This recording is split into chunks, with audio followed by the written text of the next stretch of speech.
What is up YouTube, and welcome to this Scoob video. I only just got round to watching this recently as I've pretty much run out of all the movies I haven't seen that come out this year, and I do love me a good setup for a franchise. I mean, there's loads of us meeting in secret, cheering the, no, not the Targaryen name, but the Dark Universe. Oh boy, what could have been done if the mummy wasn't turned into Fast and the Furious with a goth girlfriend. Wake me up! Wake me up inside! Can't wake up! Wake me up inside! But Scoob has so many references and setups for a fully shared Hanna-Barbera movie universe. I'm actually very excited.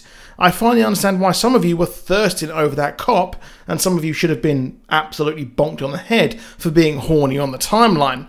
I went in with zero expectations, and besides the worst Simon Cowell cameo since Shrek, this was actually a really clever and fun film with a lot of heart. So let's start. The design for young Scoob looks very much like the '88 cartoon A Pup Named Scoob, and on the wall of Shaggy's room we actually saw a banned poster for The Impossible, which originates from a 1960s television show, Coil Man, Fluid Man and Multi-Man. Shaggy even has a shrine to the Blue Falcon, who shows up later on in the movie and is a Hanna-Barbera cartoon just like Space Ghost and Harvey Birdman. He is one of the superheroes there of the Hanna-Barbera universe. You probably know them from Coast to Coast and Attorney at Law. Falcon actually debuted in the Scooby-Doo and Dino Mutt Hour, so it's very much here a kind of reverse version of Scooby-Doo. Now, when Scoob and Shaggy go trick-or-treating, we see the kids with insane clown posse makeup. Whoop whoop, yes, the Juggalos are actually in this universe, and I'm hoping we see the clowns appear because I'm very much down with a clown. I've kind of started listening to that ironically, now it's very much I can't stop listening. Once the candy is stolen and yeeted into the spoopy house, we see a creepy silhouette of the Flintstones, and then we see an updated intro after the villain of the house says, "I almost got away with it if it wasn't for you meddling kids," which is pretty much what every villain says. The bowling alley they go to is even modelled after the Hanna-Barbera building. We also see some pins which turn out to be Dick Dastardly's robots called the Rottens, which is an homage to the series Laugh Olympics, as the Rottens were a team with Dick Dastardly, who obviously cheat. This was also referenced in the cartoon as well, which I really thought was cool. And funny enough, Scoob, Falcon and Dee Dee are all on the same team, the Scooby Doobies, which, yes, it's a thinly failed doobie joke there. The brains of the Falcon operation, Dee Dee Sykes, also debuted in the Captain and the Caveman Teen Angels. Yes, that is a big reference there as well, because she wasn't really with Captain Falcon, and I expect her possibly, if they do a later movie, to join Captain Caveman.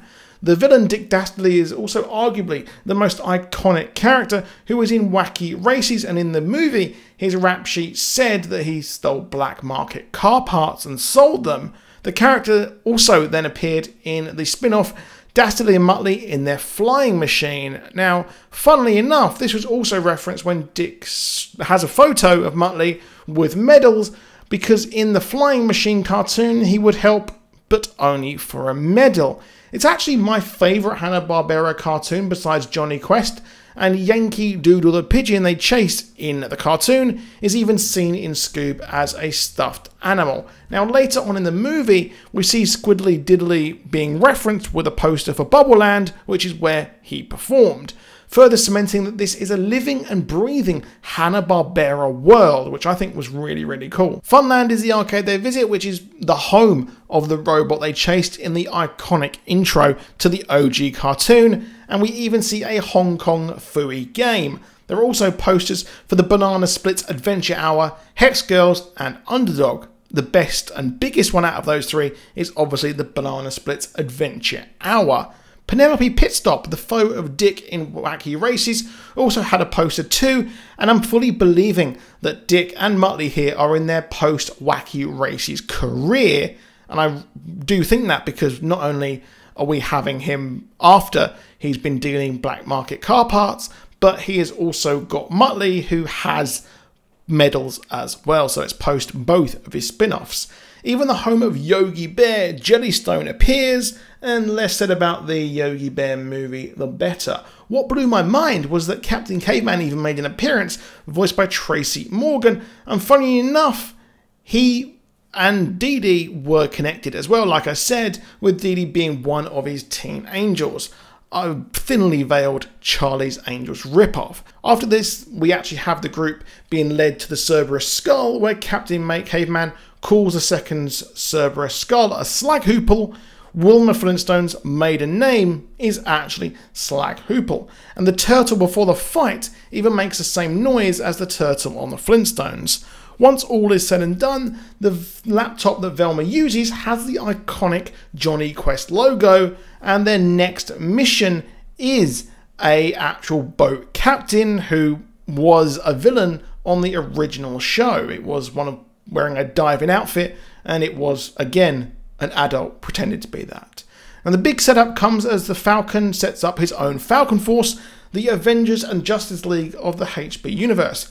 Jabberjaw and the Great Ape are on the team, and we see Dr. Quest taking the Mystery Inc. crew around Quest Labs, and we see the plans for Rosie the Robot, the housekeeper from the Jetsons.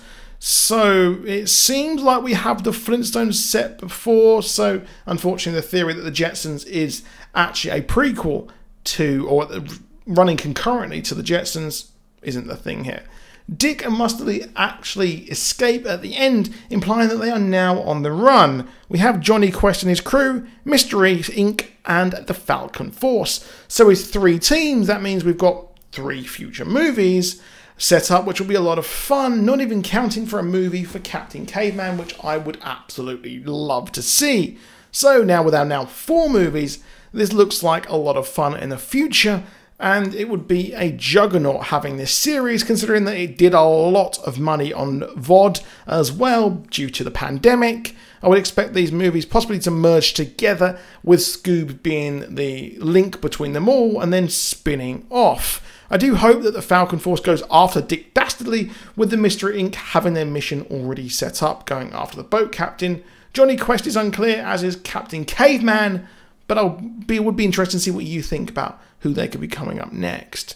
Now, let me know what you think in the comments, and I want to hear your thoughts on this as well. But please do drop a like, please do subscribe, and I'll see you soon, and goodbye.